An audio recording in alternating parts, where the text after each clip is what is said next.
Ang kasal ay para sa mga taong nagmamahalan ng totoo at lubos.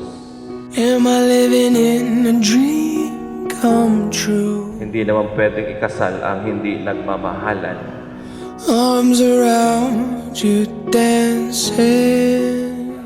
Mami, masasabi ko lang sa'yo is, alam mo na, simulat sa pool, mula nung una pa man, naging tapat ako sa'yo at wala akong ibang hinangad. Hindi yung ito, ang makasal tayo. I wanna hold you when it all comes. Ang pinagsama ng Diyos ay huwag kailanman paghiwalayin ng tao. Wanna be with you when the lights go out. Actually, marami na kami pinagdaanan. Pero, yun nga, parang sa pinagdaanan namin mga unos, mga trials and difficulties so far, yun ang sa amin, pa-strong, yun ang relationship na. I'll follow you into Thank you, forever. husband. You will never have 11 taong kayong hinintay ng Diyos Hindi ko marunong magbukas. para kayo ay humarap sa Kanya. Para ipagdiwang ang sakramento ng kasal. Para pagtibayin ang inyong pagiging isa.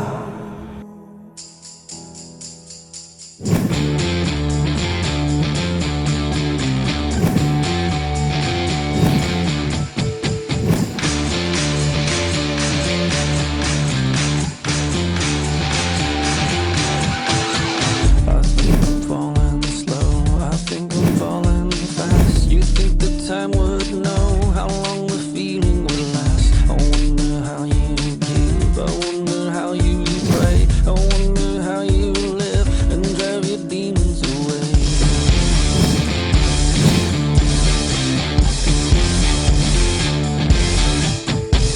I think I'm falling slow. I think I'm falling fast. You think the time would know how long the feeling would last. I wonder how you give. I wonder how you pray. I wonder how you live and drive your demons away. I see your love Dahil dito iiwan ng lalaki ang kanyang ama at ina at magsasama sila ng kanyang asawa at sila ay magiging isa.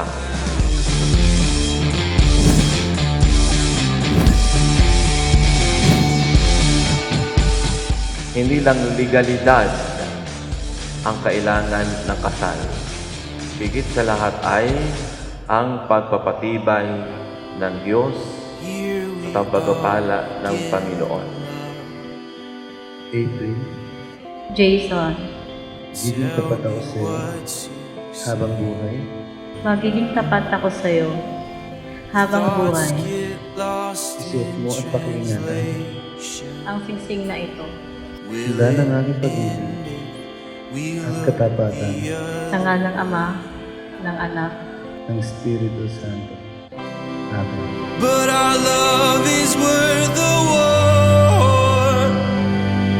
If you'll only surrender your heart.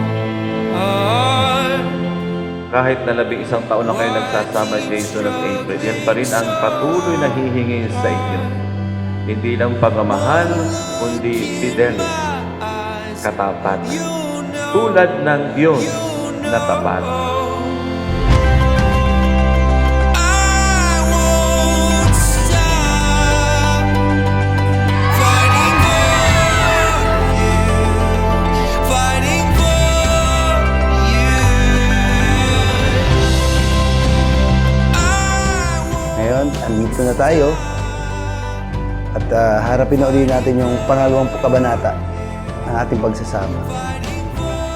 Daddy, thank you sa lahat ng ginawa mo sa akin at sa mga anak natin. Thank you sa lahat-lahat sa pag-aalaga mo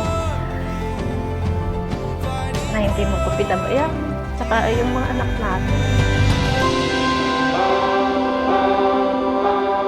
At tayo ay dapat maging tapat sa isa't isa dahil yan ay sagradong katangian. Gabriel, sa harap ng Diyos at ng lahat ng sa kanyang sambayanan, tinitipan kita maging aking asawa sa hirap at pinhawa, sa dusa at ligaya. Ito lang ang aking ibigin at ito tanging karugtong ng aking buhay, ngayon at kailanman.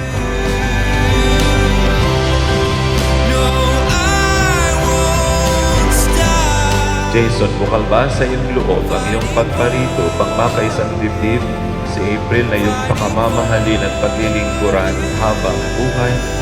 Opo ba? Sana hindi ka magbago. Ganun pa rin. Kahit pangalawang kabanata na ang ating pagsasama to, alam ko naman na mahal mo kami ng mga anak mo. Yun, basta maging okay lang tayo, happy na ako. Karoon tayo ng pagkakaintindihan, pagkakaunawaan. Yun.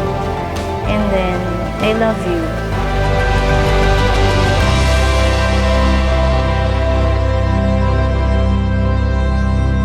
Patuloy kang mamuhay ng may pagmamahal sa isa't isa.